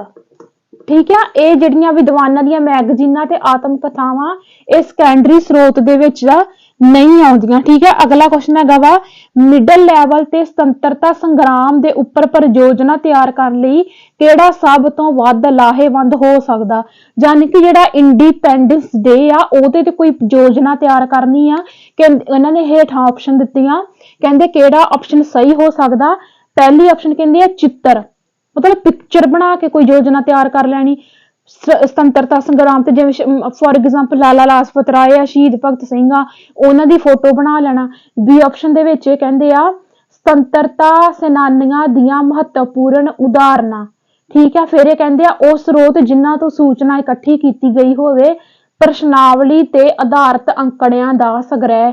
ਮੇਰੇ ਅਕੋਰਡਿੰਗਲੀ ਜਿਹੜਾ ਪ੍ਰਸ਼ਨਾਵਲੀ ਦੇ ਆਧਾਰ ਤੇ ਅੰਕੜੇ, ਇਹ ਆਪਸ਼ਨ ਗਲਤ ਆ। ਉਹ A, B ਤੇ C ਉੱਪਰ ਵਾਲੀਆਂ ਤਿੰਨੋਂ ਹੀ ਆਪਸ਼ਨ ਇਹਦੀਆਂ ਬਿਲਕੁਲ ਸਹੀ ਨੇ। ਠੀਕ ਹੈ, ਇਹਨੂੰ ਮੈਂ ਐਕਸਪਲੇਨ ਕਰਨ ਦੀ ਕੋਸ਼ਿਸ਼ ਕਰਦੀ ਹਾਂ ਕੁਐਸਚਨ ਨੂੰ। ਇੱਥੇ ਮੈਂ ਕਾਪੀ ਤੇ ਵੀ ਐਕਸਪਲੇਨ ਕੀਤਾ ਹੋਇਆ ਕੁਐਸਚਨ ਨੂੰ। ਕੀ ਕਹਿੰਦੇ ਆ, ਕਹਿੰਦੇ ਪ੍ਰਸ਼ਨਾਵਲੀ ਦੇ ਆਧਾਰ ਤੇ ਅੰਕੜਿਆਂ ਦਾ ਸੰਗ੍ਰਹਿ ਇੱਕ ਸਰੋਤ ਤਾਂ ਹਨ, ਪਰ ਵਿਸ਼ੇਸ਼ ਰੂਪ ਵਿੱਚ ਇਸ ਨੂੰ ਬਹੁਤਾ ਮਹੱਤਵਪੂਰਨ ਨਹੀਂ ਕਿਹਾ ਜਾ ਸਕਦਾ। ਮੈਂ ਤੁਹਾਨੂੰ ਹੁਣੇ ਕਿਹਾ ਨਾ ਕਿ ਪ੍ਰਸ਼ਨਾਵਲੀ ਦੇ ਆਧਾਰ ਤੇ ਅੰਕੜੇ ਇਕੱਠੇ ਕਰਨਾ, ਆਪਾਂ ਇੰਡੀਪੈਂਡੈਂਸ ਡੇ ਬਾਰੇ ਯੋਜਨਾ ਤਿਆਰ ਕਰਨੀ, ਪ੍ਰਸ਼ਨਾਵਲੀ ਦਾ ਤੇ ਇਹਦੇ ਵਿੱਚ ਕੋਈ ਰਹਿ ਹੀ ਨਹੀਂ ਜਾਂਦਾ ਨਾ ਤਾਲੁਕ। ਫਿਰ ਇਹ ਕਹਿੰਦੇ ਆ ਚਿੱਤਰ। ਠੀਕ ਹੈ, ਚਿੱਤਰ ਜਿਹੜੀ ਪਹਿਲੀ ਆਪਸ਼ਨ ਦਿੱਤੀ ਸੀ ਕਿ ਜਿਵੇਂ ਪਿਕਚਰ ਬਣਾ ਲੈਣਾ ਹਨਾ, ਚਿੱਤਰ ਦੇ ਬਾਰੇ ਇਹ ਕਹਿੰਦੇ ਆ ਦ੍ਰਿਸ਼ਟੀ ਸਰੋਤ ਸਹਾਇਕ ਸਾਧਨ ਇਤਿਹਾਸਕ ਘਟਨਾਵਾਂ ਤੇ ਅੰਕੜਿਆਂ ਦੇ ਨਾਲ ਸੰਬੰਧ ਬਣਾਉਣ ਵਿੱਚ ਮਦਦ ਕਰਦੇ ਹਨ। ਦ੍ਰਿਸ਼ਟੀ ਚਿੱਤਰ ਕਿਹਦੇ ਵਿੱਚ ਆ ਜਾਂਦਾ ਵਾ, ਸਾਡੇ ਦ੍ਰਿਸ਼ਟੀ ਸਰੋਤ ਸਹਾਇਕ ਸਾਧਨ ਆ ਜਿਹੜੇ ਹਨਾ, ਦ੍ਰਿਸ਼ਟੀ ਸਰੋਤ ਸਹਾਇਕ ਸਾਧਨ ਆ। ਜਿਵੇਂ ਮੈਂ ਤੁਹਾਨੂੰ ਦੱਸਿਆ ਵੀ ਸ਼ਹੀਦ ਭਗਤ ਸਿੰਘ ਦੀ ਫੋਟੋ ਬਣਾਈ ਜਾ ਸਕਦੀ ਆ, ਲਾਲਾ ਲਾਜਪਤ ਰਾਏ ਤੇ ਲਾਠੀ ਚਾਰਜ ਹੋ ਰਿਹਾ ਵਾ, ਉਹ ਪਿਕਚਰ ਜਿਹੜੀ ਆ ਬਣਾਈ ਜਾ ਸਕਦੀ ਆ। ਠੀਕ ਆ, ਫਿਰ ਇਹ ਕਹਿੰਦੇ ਆ, ਕਹਿੰਦੇ ਉਹ ਸਰੋਤ ਜਿਨ੍ਹਾਂ ਤੋਂ ਸੂਚਨਾ ਇਕੱਠੀ ਕੀਤੀ ਗਈ ਹੋਵੇ। ਬਿਲਕੁਲ ਸਹੀ, ਵੀ ਉਹ ਸਰੋਤ ਜਿਨ੍ਹਾਂ ਤੋਂ ਸਾਨੂੰ ਕੋਈ ਸੂਚਨਾ ਇਕੱਠੀ ਕੀਤੀ ਗਈ, ਕੋਈ ਏਦਾਂ ਦੀ ਬੁੱਕ ਆ ਜਿਹਦੇ ਤੋਂ ਸਾਨੂੰ ਇੰਡੀਪੈਂਡੈਂਸ ਡੇ ਦੀ ਪੂਰੀ ਘਟਨਾ ਬਾਰੇ ਪਤਾ ਲੱਗਦਾ ਵਾ। ਕਹਿੰਦੇ ਪ੍ਰਸਤੁਤ ਕੀਤੀ ਗਈ ਜਾਣਕਾਰੀ ਨੂੰ ਵਿਸ਼ਵਾਸ ਅਤੇ ਸੱਚਾਈ ਨਾਲ ਦਿਖਾਈ ਗਈ ਸੂਚੀ ਵਿੱਚ ਸ਼ਾਮਿਲ ਕਰਨਾ ਬਹੁਤ ਮਹੱਤਵਪੂਰਨ ਹੈ। ਦੂਸਰੇ ਲੋਕ ਵੀ ਕਿਸੇ ਘਟਨਾ ਪ੍ਰਤੀ ਆਪਣੇ ਆਪਣੇ ਵਿਚਾਰ ਦੇ ਸਕਦੇ ਹਨ। ਸੁਤੰਤਰਤਾ ਸੈਨਾਨੀਆਂ ਦੇ ਉਦਾਹਰਨ ਇਹ ਜਾਣਕਾਰੀ ਪੂਰਕ ਪ੍ਰੇਰਕ ਹੋ ਸਕਦੇ ਹਨ ਅਤੇ ਦੂਜੇ ਸਰੋਤਾਂ ਵਾਂਗ ਮਹੱਤਵਪੂਰਨ ਵੀ। ਕਹਿੰਦੇ ਸੁਤੰਤਰਤਾ ਸੈਨਾਨੀ ਹਨਾ, ਕਹਿੰਦੇ ਜਿਹੜੇ ਸੁਤੰਤਰਤਾ ਸੈਨਾਨੀ ਆ ਇਹਨਾਂ ਦੀਆਂ ਅਸੀਂ ਉਦਾਹਰਨਾਂ ਦੇ ਸਕਦੇ ਹਾਂ। ਬਿਲਕੁਲ ਸਹੀ ਆ ਇਹ ਪੁਆਇੰਟ, ਕਿਉਂਕਿ ਲਾਲਾ ਲਾਜਪਤ ਰਾਏ ਦੇ, ਜਿਹੜਾ ਲਾਲਾ ਲਾਜਪਤ ਰਾਏ ਆ, ਇਹਦੇ ਸਾਡੇ ਦੇਸ਼ ਦੇ ਵਿੱਚ ਗੁਲਾਮੀ ਬਾਰੇ ਕੀ ਵਿਚਾਰ ਸੀ ਹਨਾ। ਅੱਜ ਵੀ ਇਹਨਾਂ ਦੀਆਂ ਸਾਨੂੰ ਕਿਤਾਬਾਂ ਜਿਹੜੀਆਂ ਇਹਨਾਂ ਦੀਆਂ ਅਸੀਂ ਪੜ੍ਹ ਸਕਦੇ ਹਾਂ। ਉਸ ਤੋਂ ਬਾਅਦ ਮਹਾਤਮਾ ਗਾਂਧੀ ਜਿਹੜੇ ਸੀ ਉਹਨਾਂ ਦਾ ਕੀ ਵਿਚਾਰ ਸੀ, ਠੀਕ ਹੈ, ਇਹ ਪੜ੍ਹ ਸਕਦੇ ਆ। ਸ਼ਹੀਦ ਭਗਤ ਸਿੰਘ ਜੀ ਸੀਗੇ, ਉਹ ਕਿੱਦਾਂ ਬਦਲਾ ਲੈਣਾ ਚਾਹੁੰਦੇ ਸੀ ਹਨਾ। ਇਹ ਸਾਰਾ ਕੁਝ ਜਿਹੜਾ ਵਾ ਸੁਤੰਤਰਤਾ ਸੈਨਾਨੀਆਂ ਦੀਆਂ ਅਸੀਂ ਉਦਾਹਰਨਾਂ ਵੀ ਦੇ ਸਕਦੇ ਆ। ਸੋ ਇਹ ਸੀ ਆਪਸ਼ਨ, ਪਰ ਜਿੱਥੇ ਕਹਿ ਰਹੇ ਸੀ ਕਿ ਪ੍ਰਸ਼ਨਾਵਲੀ ਦੇ ਆਧਾਰ ਤੇ ਅੰਕੜੇ ਇਕੱਠੇ ਕਰ ਲੈਣਾ, ਨਹੀਂ, ਇਹ ਆਪਸ਼ਨ ਦਾ ਕੋਈ ਵੀ ਜਿਹੜਾ ਮਤਲਬ ਨਹੀਂ ਰਹਿ ਜਾਂਦਾ। ਉਸ ਤੋਂ ਬਾਅਦ ਅਗਲਾ ਕੁਐਸਚਨ ਹੈਗਾ ਵਾ, ਕਹਿੰਦੇ RTE ਐਜੂਕੇਸ਼ਨ 2009 ਦੇ ਅਨੁਸਾਰ ਹੇਠ ਲਿਖਿਆਂ ਵਿੱਚੋਂ ਕਿਹੜੀ ਸੰਸਥਾ ਮੁਲਾਂਕਣ ਦੇ ਉਦੇਸ਼ਾਂ ਨੂੰ ਜਿਹੜਾ ਵਾ ਪ੍ਰੋਸੀਡਰਸ ਕਰ ਸਕਦੀ ਹੈ। ਠੀਕ ਆ, ਕੇਂਦਰ ਸਰਕਾਰ ਤੇ ਰਾਜ ਸਰਕਾਰ। ਠੀਕ ਹੈ, ਇਹਦਾ ਇਹ ਕੁਐਸਚਨ ਤੁਹਾਡੇ ਲਈ ਬਹੁਤ ਜ਼ਿਆਦਾ ਇੰਪੋਰਟੈਂਟ ਆ। ਕੇਂਦਰ ਸਰਕਾਰ ਅਤੇ ਰਾਜ ਸਰਕਾਰ ਯਾਨੀ ਕਿ ਸੈਂਟਰ ਗਵਰਨਮੈਂਟ ਵੀ ਤੇ ਸਟੇਟ ਗਵਰਨਮੈਂਟ ਵੀ ਜਿਹੜਾ ਵਾ ਕੀ ਕਰ ਸਕਦੀ ਆ, ਮੁਲਾਂਕਣ ਦੇ ਜਿਹੜੇ ਉਦੇਸ਼ ਆ, ਇਵੈਲੂਏਸ਼ਨ ਹੁੰਦਾ ਜਿਹੜੇ ਮੁਲਾਂਕਣ ਦੇ ਉਦੇਸ਼ ਆ ਉਹਨਾਂ ਦੇ ਬਾਰੇ ਨਿਰਣਾ ਲੈ ਸਕਦੀ ਆ। ਠੀਕ ਆ, ਕੋਈ ਵਿਵਸਥਾ ਲਾਗੂ ਕਰ ਸਕਦੀ ਆ ਕੇਂਦਰ ਸਰਕਾਰ ਤੇ ਰਾਜ ਸਰਕਾਰ। ਪਰ ਜੇ ਇਹਨਾਂ ਆਪਸ਼ਨਾਂ ਦੇ ਨਾਲ ਤੁਹਾਨੂੰ ਸਥਾਨਕ ਸਰਕਾਰ ਕਹਿ ਦੇਣ ਤੇ ਸਥਾਨਕ ਸਰਕਾਰ ਇਸ ਮੁਲਾਂਕਣ ਦੇ ਵਿਸ਼ੇ ਤੇ ਕੁਝ ਵੀ ਨਹੀਂ ਕਰ ਸਕਦੀ। ਸਥਾਨਕ ਸਰਕਾਰ ਵਾਲੀ ਆਪਸ਼ਨ ਗਲਤ ਕਰਕੇ ਕੇਂਦਰ ਸਰਕਾਰ ਤੇ ਰਾਜ ਸਰਕਾਰ ਜਿਹੜਾ ਵਾ ਇਹਦਾ ਆਨਸਰ ਆ ਜਾਊਗਾ। ਉਸ ਤੋਂ ਬਾਅਦ ਕਹਿੰਦੇ ਆ ਕਿਸੇ ਕਲਾਸ ਜਾਂ ਸਕੂਲ ਦਾ ਅੰਕਲਨ ਚੱਕਰ ਡੈਸ਼ ਨਾਲ ਆਰੰਭ ਹੁੰਦਾ ਹੈ ਤੇ ਡੈਸ਼ ਤੇ ਸਮਾਪਤ ਹੋ ਜਾਂਦਾ ਹੈ। ਠੀਕ ਹੈ, ਇਹਦਾ ਸਾਡਾ ਆਨਸਰ ਆਊਗਾ। ਠੀਕ ਹੈ, ਵੇਖੋ 1 ਮਿੰਟ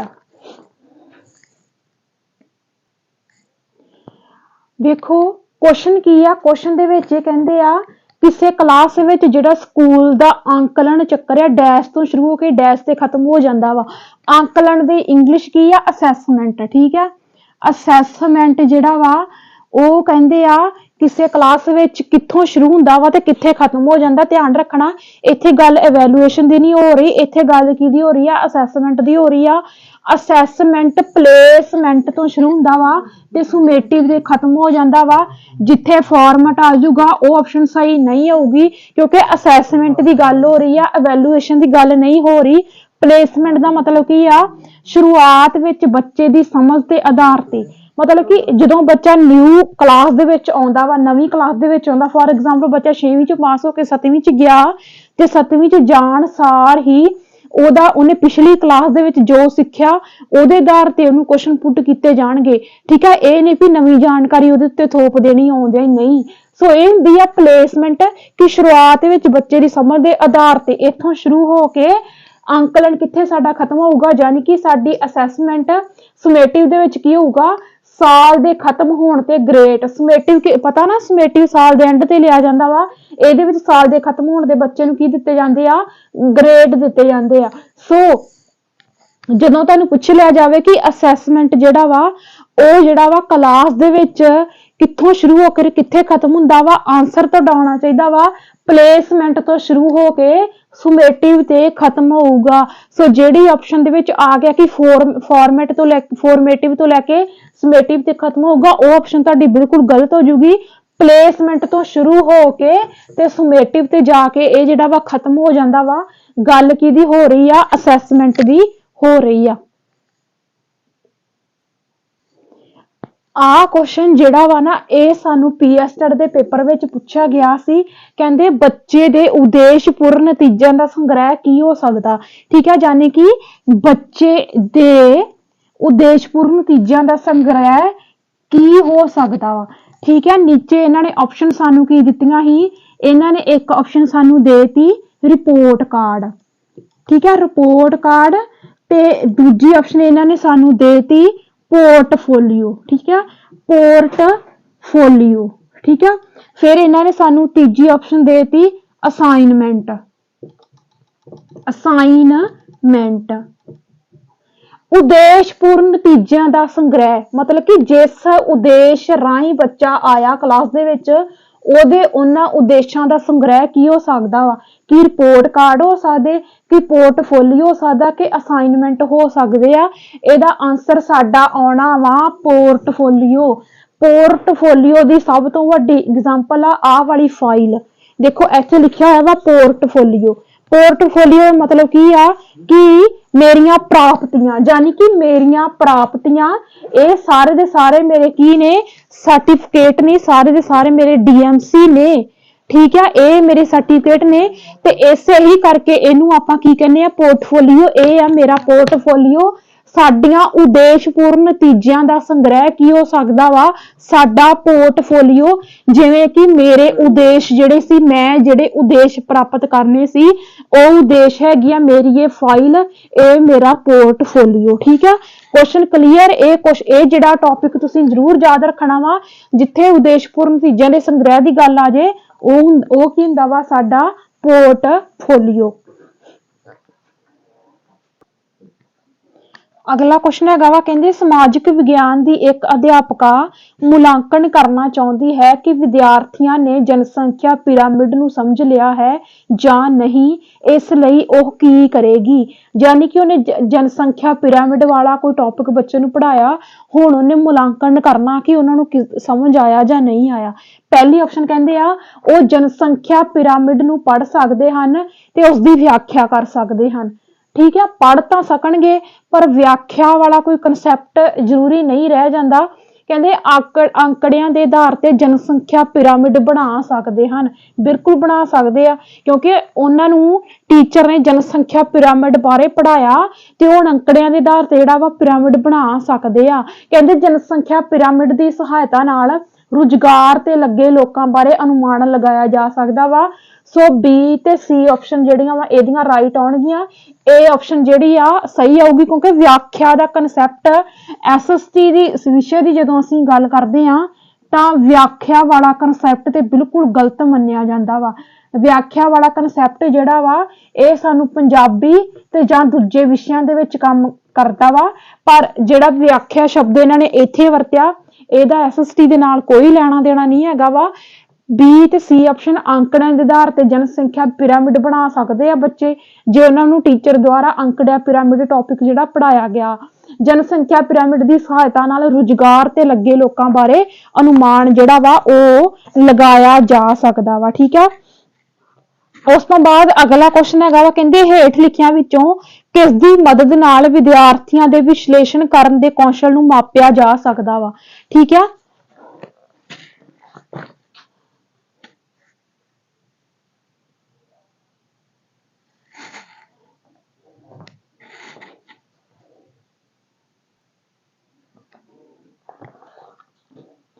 ਇਹ ਕੁਐਸਚਨ ਜਿਹੜਾ ਵਾ ਇਹ ਕੁਐਸਚਨ ਸਾਨੂੰ ਕਹਿੰਦਾ ਵਾ ਕਿ ਟੀਚਰ ਨੇ ਵੇਖਣਾ ਵਾ ਵੀ ਕਿਹੜੇ ਕੁਐਸਚਨ ਰਾਹੀਂ ਜਿਹੜਾ ਵਾ ਬੱਚੇ ਵਧੀਆ ਆਪਣਾ ਕੀ ਕਰ ਸਕਦੇ ਆ, ਵਿਸ਼ਲੇਸ਼ਣ ਕਰ ਸਕਦੇ ਆ। ਕਹਿੰਦੇ ਹੇਠਾਂ ਵਿੱਚੋਂ ਕੋਈ ਏਦਾਂ ਦੀ ਆਪਸ਼ਨ ਚੁਣਨੀ ਆ ਜਿਹਦੇ ਨਾਲ ਬੱਚੇ ਉਸ ਟੌਪਿਕ ਦਾ ਵਧੀਆ ਵਿਸ਼ਲੇਸ਼ਣ ਕਰ ਸਕਦੇ ਹੋਣ। ਪਹਿਲੀ ਆਪਸ਼ਨ ਦੇ ਵਿੱਚ ਇਹ ਕਹਿੰਦੇ ਆ ਜੇਕਰ ਹਿਮਾਲਿਆ ਹਿਮ ਨਦੀਆਂ ਸਾਰੀਆਂ ਨਦੀਆਂ ਜੇ ਹਿਮਾਲਿਆ ਦੀਆਂ ਸਾਰੀਆਂ ਨਦੀਆਂ ਪਿਘਲ ਜਾਣ ਤਾਂ ਭਾਰਤ ਵਿੱਚ ਮਨੁੱਖੀ ਜੀਵਨ ਤੇ ਕੀ ਅਸਰ ਪਊਗਾ। ਠੀਕ ਹੈ, ਦੂਜੀ ਆਪਸ਼ਨ ਦੇ ਵਿੱਚ ਇਹ ਕਹਿੰਦੇ ਆ ਅਸੀਂ ਸੁਪਰੀਮ ਕੋਰਟ ਵਿੱਚ ਕਿਸੇ ਕੇਸ ਕਿਵੇਂ ਦਾਖਲ ਕਰ ਸਕਦੇ ਹਾਂ। ਫਿਰ ਸੀ ਆਪਸ਼ਨ ਦੇ ਵਿੱਚ ਇਹ ਕਹਿੰਦੇ ਆ ਵਿੱਤ ਅਯੋਗ ਕੀ ਹੈ, ਰਾਜ ਵਿੱਚ ਅਯੋਗ ਦੇ ਮੁੱਖ ਕੰਮਾਂ ਦਾ ਵਰਣਨ ਕਰੋ।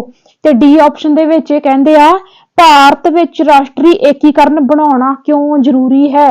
ਡੀ ਆਪਸ਼ਨ ਜਿਹੜਾ ਵਾ ਇਹਦਾ ਸਹੀ ਵਿਸ਼ਲੇਸ਼ਣ ਕਰੂਗਾ, ਕਿਉਂਕਿ ਜਦੋਂ ਰਾਸ਼ਟਰੀ ਏਕੀਕਰਨ ਦੀ ਗੱਲ ਆਊਗੀ ਤਾਂ ਜਦੋਂ ਬੱਚਾ ਇਸ ਟੌਪਿਕ ਦਾ ਵਿਸ਼ਲੇਸ਼ਣ ਕਰੂਗਾ ਤਾਂ ਸਾਨੂੰ ਪਤਾ ਲੱਗੂਗਾ ਕਿ ਬੱਚੇ ਦੇ ਅੰਦਰ ਰਾਸ਼ਟਰ ਦੇ ਬਾਰੇ, ਏਕੀਕਰਨ ਦੇ ਬਾਰੇ ਕੀ ਉਹਦੇ ਵਿਚਾਰ ਆ, ਕੀ ਉਹਦੇ ਥਾਟ ਆ, ਇਹਦੇ ਨਾਲ ਜਿਹੜਾ ਵਾ ਪਤਾ ਲੱਗੂਗਾ। ਸੋ ਰਾਸ਼ਟਰੀ ਏਕੀਕਰਨ ਜਿਹੜੀ ਇਹਦੀ ਰਾਈਟ ਆਪਸ਼ਨ ਆ ਉਹਦੀ ਆਊਗੀ ਆਪਸ਼ਨ ਨੰਬਰ ਡੀ, ਭਾਰਤ ਵਿੱਚ ਰਾਸ਼ਟਰੀ ਏਕੀਕਰਨ ਬਣਾਉਣਾ ਜਿਹੜਾ ਵਾ ਕਿਉਂ ਜ਼ਰੂਰੀ ਆ। ਤੇ ਜੇ ਭਾਰਤ ਵਿੱਚ ਰਾਸ਼ਟਰੀ ਏਕੀਕਰਨ ਨਾ ਹੋਵੇ ਫਿਰ ਕੀ ਹੋ ਸਕਦਾ ਵਾ, ਇਹ ਆਪਸ਼ਨ ਜਿਹੜੀ ਬਿਲਕੁਲ ਇਹਦੀ ਸਹੀ ਆ। ਇਹ ਕੁਐਸਚਨ ਜਿਹੜੇ ਅੱਜ ਦੀ ਕਲਾਸ ਲਈ ਤਿਆਰ ਕੀਤੇ ਸੀ ਉਹ ਸਾਰੇ ਦੇ ਸਾਰੇ ਸਾਡੇ ਕਵਰ ਹੁੰਦੇ ਆ। ਅਗਲੇ ਸੰਡੇ ਜਿਹੜਾ ਸਾਡਾ 4th ਸੰਡੇ ਹੋਊਗਾ ਉਹਦੇ ਵਿੱਚ ਇੱਕ ਵਾਰੀ ਸੁਣ ਲਓ ਵੀ ਉਹਦੇ ਵਿੱਚ ਆਪਾਂ ਕੀ ਕਰਨਾ ਵਾ। ਦੇਖੋ ਕੋਈ ਵੀ ਸਾਨੂੰ ਜਦੋਂ ਐਸਐਸਟੀ ਪੈਡਾਗੋਜੀ ਦੀ ਗੱਲ ਆਉਂਦੀ ਆ ਸਾਨੂੰ ਪੁੱਛਿਆ ਜਾਂਦਾ ਵੀ ਕਿਹੜੀਆਂ ਆਪਸ਼ਨਾਂ ਇਹਦੇ ਵਿੱਚ ਨਹੀਂ ਹੈ ਜਾਂ ਕਿਹੜੀਆਂ ਹੈ।